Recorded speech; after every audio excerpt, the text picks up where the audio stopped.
Good morning from WKYT News. I'm Bill Bryant, and we welcome you to Kentucky Newsmakers and hope you're enjoying your weekend. Later, Amy McGrath returns to the public scene, the retired lieutenant colonel who ran for the U.S. House and the U.S. Senate. We'll talk about her new book and what's next for her. Amy McGrath a little bit later. But first, Fayette County's new school superintendent is on the job and getting everything ready for the classes to begin next week. Dr. Demetrus Liggins was chosen after a 5-month nationwide search for a new leader for public schools in Lexington. He comes to town from the Greenville School District in the Dallas area of Texas. Dr. Liggins begins his tenure in a very challenging time as the pandemic is leading to new rules and restrictions. We welcome Dr. Demetrus Liggins. Thanks so much for coming, Mr. Absolutely. Superintendent. Appreciate it very much. Thank you for having me. 10 days on the job. You were saying effective today, and you haven't run yet, right?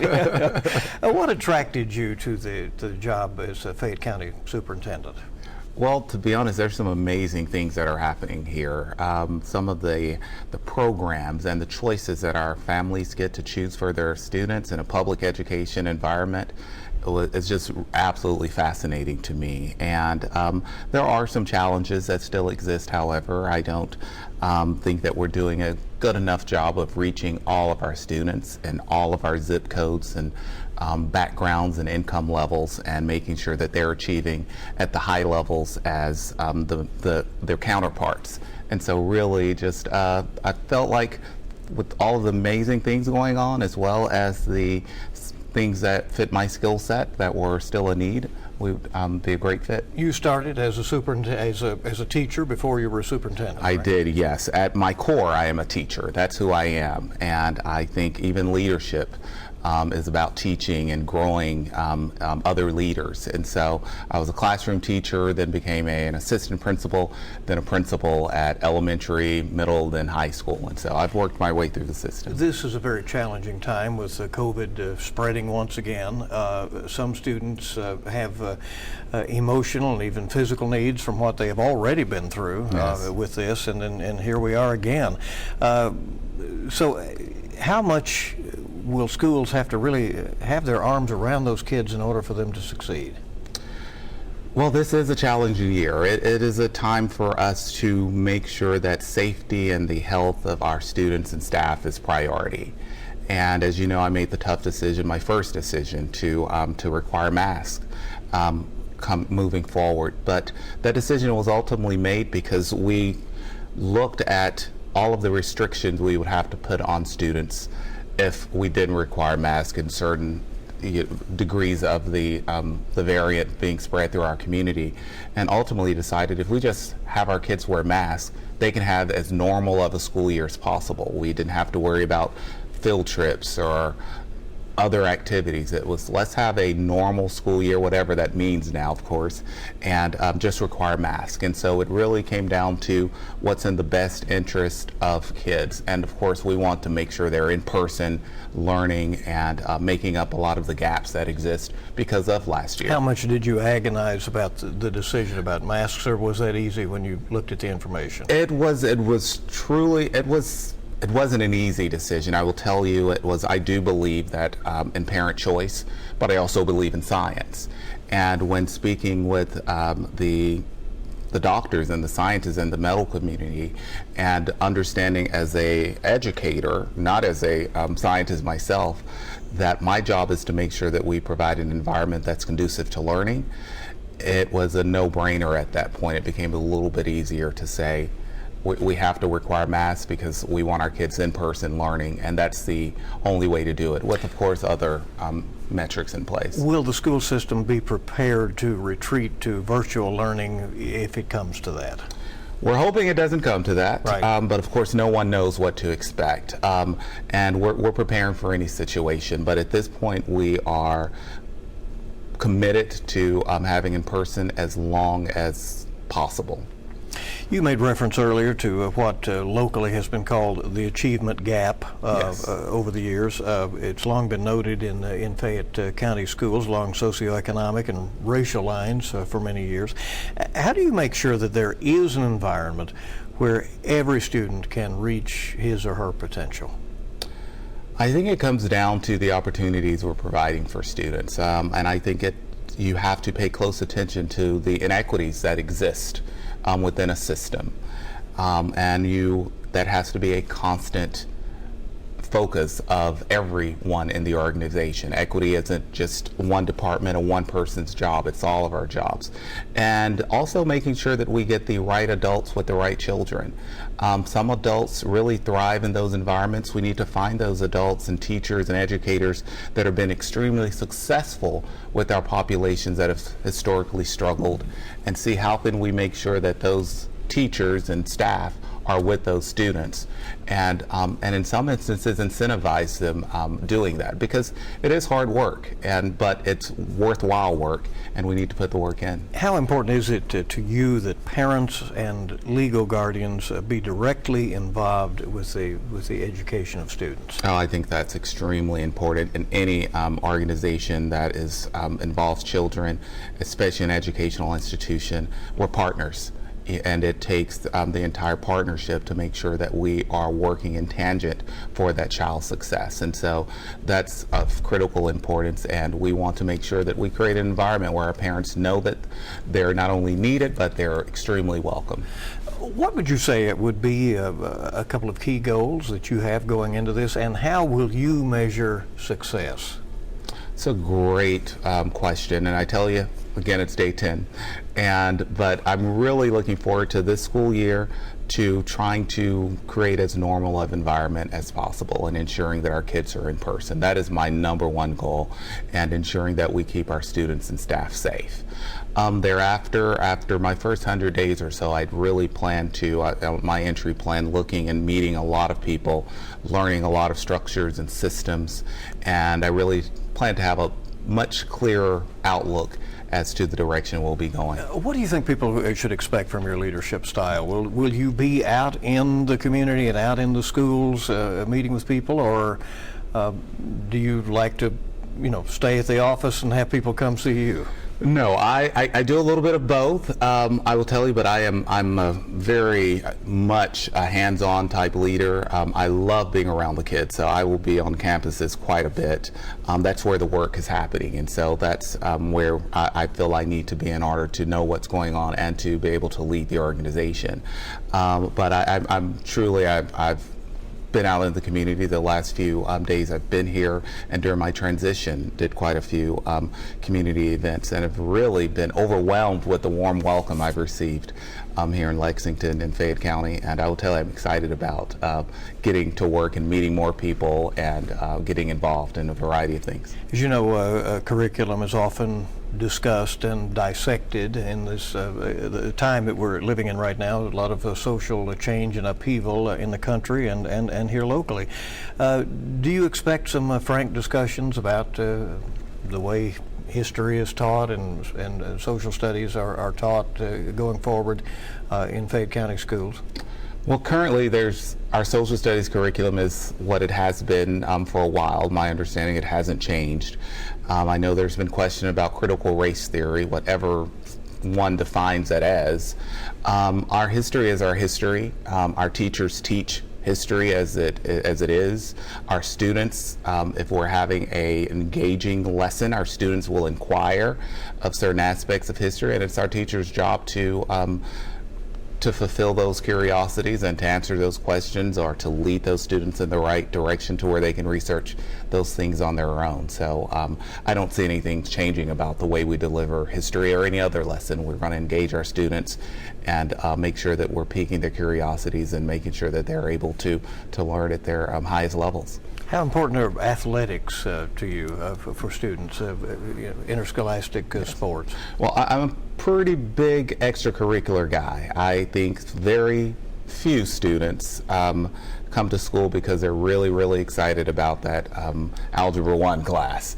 There are some, but so many of our students come to school because they're excited to play on that football team or volleyball team, or they're excited about going to band and having band practice. And so I think our co-curricular really contributes very well to our core curricular activities, and they work in tangent, and you can't have one without the other. What have you learned about Lexington since you've been here that you like?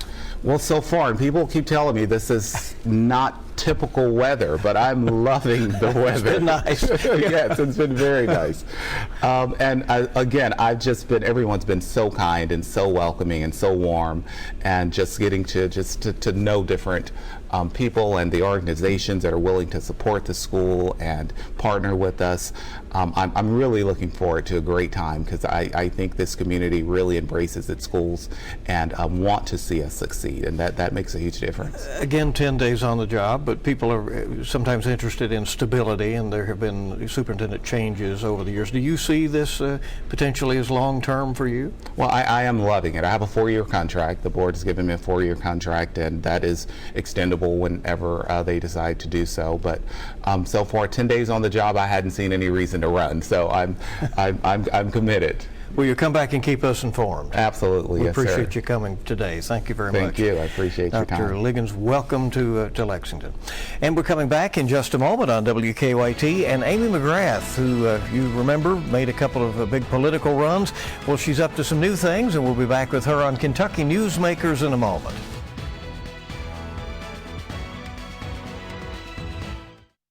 Welcome back to Kentucky Newsmakers. Glad to have you with us. Amy McGrath returns to the scene with a new book called Honor Bound that details her groundbreaking military career, her swing at continuing public service and politics as well. She was born in northern Kentucky but became a household name statewide during campaigns for a U.S. House seat in 2018 and a nationally watched challenge to Senate Republican leader Mitch McConnell in 2020. Now Lieutenant Colonel McGrath is reflecting on her experiences while also beginning a new chapter at the University of Kentucky, where she'll be teaching national security policy this fall. That's within the Patterson School of Diplomacy. Retired Lieutenant Colonel Amy McGrath joining us on Kentucky Newsmakers. Not as a candidate for one. Right, I know. Strange. So we appreciate you coming in, though. It is a bit unusual. You ran 2 grueling campaigns there in a couple of years. What is it like to have some time now to reflect and to be relaxed with your kids and family? It's wonderful. It really is. I mean, for every season, there's something to do, and I wrote this book, as we'll talk about my experiences and what's going on in our country. But I've also had a chance to spend a lot of time with my kids. I'm coaching soccer this fall, and baseball this past spring. So it's been a lot of fun. Tell us about Honor Bound, why you decided to write it, and I note that it begins talking about the fact that as a woman you were not allowed to fly when you came of age and wanted to do that. Well, it's a story that I hope inspires people. I wrote it to inspire a younger generation to follow their dreams, even in the midst of pretty tough obstacles, that it takes hard work. What's patriotism about? And I also wrote it to talk about American values and where we're at today. So, the book is about my life, but it's also at the very end about the campaigns that I ran and why I ran them.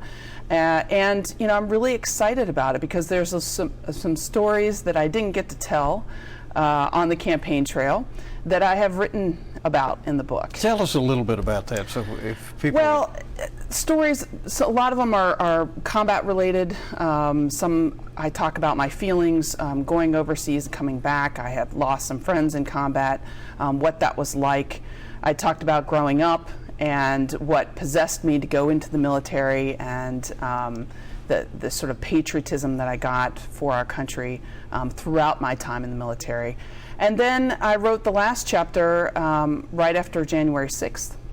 So I had a lot of feelings about the state of our country at that point, and so that chapter is, pretty emotional about what we need to do going forward in our country. Also, the 20th anniversary of 9/11 is approaching, and you had important duties at that time. Tell us a little bit about that.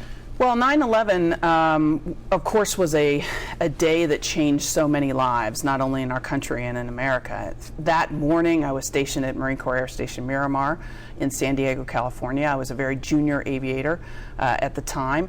And just by chance, my commanding officer, my executive officer, basically, I was the only one available, one of very few aviators available to hop into an F-18 fully loaded with 6 air-to-air missiles ready to launch, and we would launch to defend Los Angeles or San Diego, the west coast of the United States of America at that point, because we didn't know who was going to attack.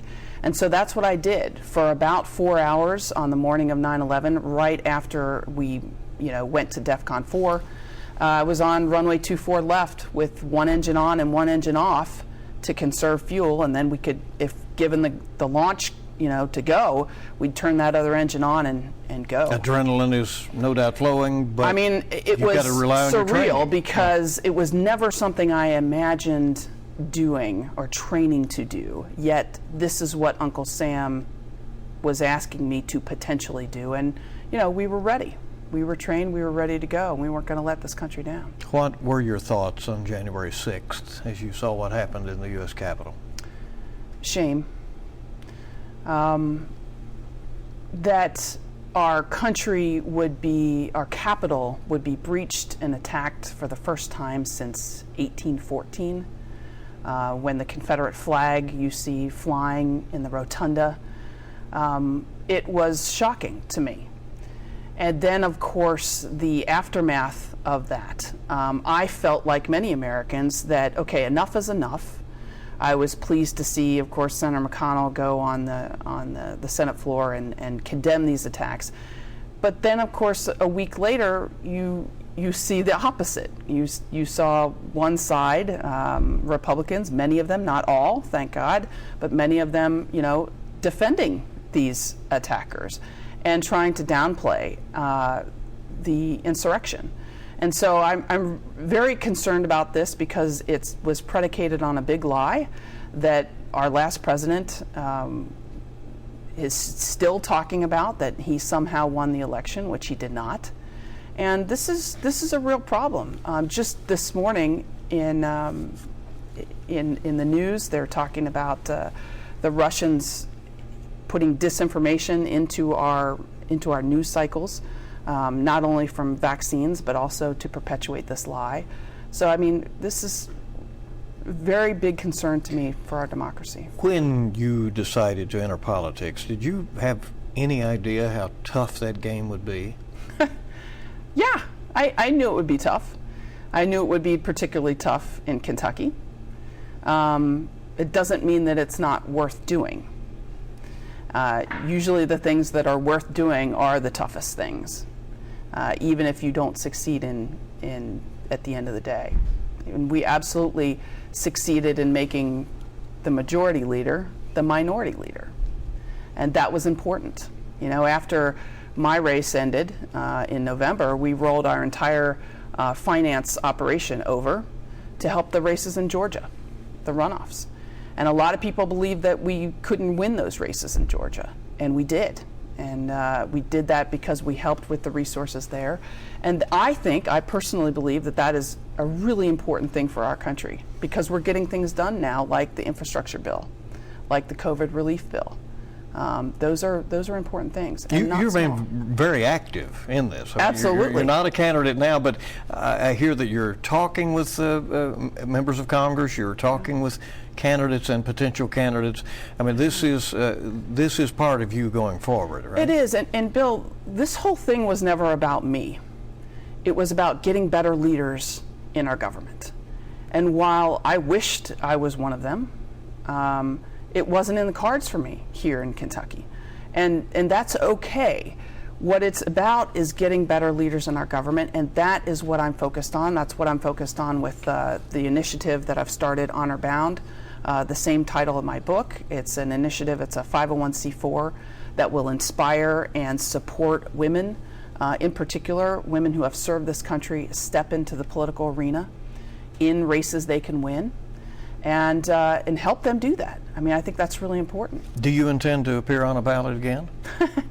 Right now, I'm in a supporting role.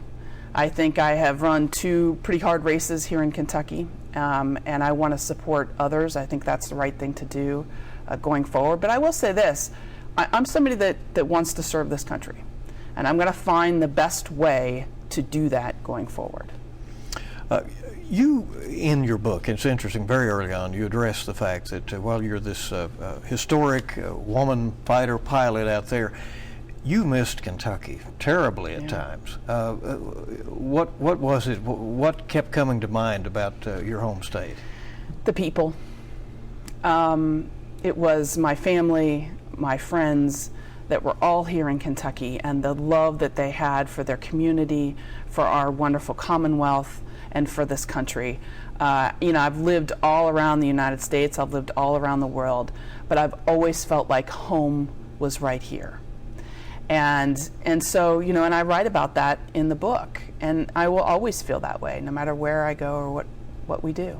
You're going to be teaching at the University of Kentucky this fall, and you've taught before in military schools. What will this be like? What will the course be?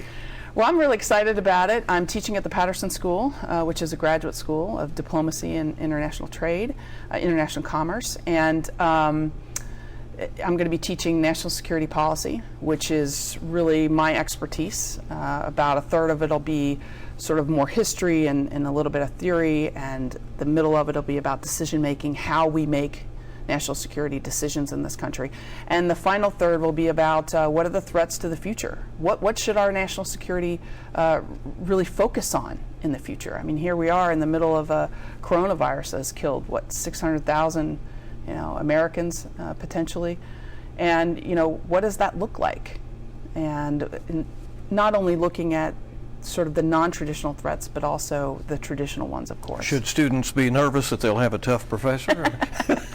Well, I don't think so. I'm more of I come at things from a not so much an academic, I guess, PhD sort of theory perspective. I come at things from an operator perspective. So I think that's what they should expect. Could you see it going that way for you, though, becoming more of an academic? I think that's a part of what I love. I do love teaching. I'm not sure that I want to do that forever, which is why I never pursued that path. But I do think that going back in and out of that is really important. The best teachers I had, some of the best teachers I had at the Naval Academy were ones that went in and out of government. Yeah. You ran against Charles Booker last year for the Democratic nomination, and he was really charging there at the end, obviously. Do you predict he could be a formidable candidate against Republican Senator Rand Paul next year? I think it takes an enormous amount of courage for anyone to jump into the arena, and I wish Charles Booker the best in what his role is right now going up against Rand Paul. If people want to read your book, Honor Bound, how can they find it, and what will they find? Well, they can find it online at Amazon.com. They can go to my website, amymcgrath.com. I think what they're going to find is an inspirational story of American values. And I'm really excited because it talks about my life, but it also talks about a lot of the people who helped along the way. Just patriotic Americans who have influenced me, and I would love to tell people about them and their story. So it was fun to write. If they're interested in my organization that is supporting women, not only women veterans, but women who have served the country in the FBI, CIA, etc., AmeriCorps, to get into office, then it's honorboundamericans.com. You enjoyed writing this book, and then you also did the audio part. I did. You said that took a few days, It took 4 days in a studio, and I recommend that everybody does a memoir and reads it out loud, because it was certainly interesting. Amy McGrath, good to have you come by. We appreciate it, Lieutenant Colonel, you being with us today, and in less than the pressured environment of the campaigns where you've been here before. We appreciate it. We'll be back on WKYT's Kentucky Newsmakers in a moment.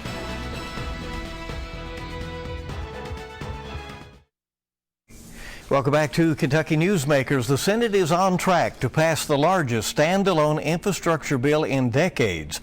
The bipartisan deal is a major feat in this highly polarized government in Washington. But can lawmakers get it across the finish line? Our chief national political analyst, Greta Van Susteren, has more. Hello, I'm Greta Van Susteren, and here is your full court fast break. This past weekend, the Senate drafting a $1 trillion bipartisan infrastructure deal. Now it is racing against the clock to vote. Senate Majority Leader Chuck Schumer says he will keep the Senate in session past the scheduled August 9th recess if the bill is not passed. Hundreds of proposed amendments are slowing down the process. We'll have to wait and see what the final version of this bill contains. We know the original version calls for $550 billion in new federal funding over 5 years. $65 billion would go towards expanding broadband. $73 billion would modernize the electric grid. And nearly $8 billion would create a federal network of electric vehicle charging stations. New funding would also be invested in traditional infrastructure priorities. Senators budgeted $110 billion for roads, bridges, and transportation projects. $66 billion for passenger and freight rail. And that is just some of the projects mentioned in the roughly 2,700-page bill. The infrastructure deal is not the only matter keeping the Senate busy. Majority Leader Senator Schumer says senators must pass a budget resolution and write instructions for the upcoming budget reconciliation process before leaving town. That will let Democrats move forward with their $3.5 trillion package without a single Republican vote, provided all the Democrats are on board. The Democratic plan focuses on social programs and human infrastructure. Want more full court press? Tune in Sundays. We bring politics home, covering the national stories that impact you. And remember, you can catch Full Court Press with Greta Van Susteren this morning at 11:30 on WKYT. And that's Kentucky Newsmakers. Thank you so much for joining us. I'll see you bright and early this week on WKYT this morning, and we certainly hope you make it a good week ahead.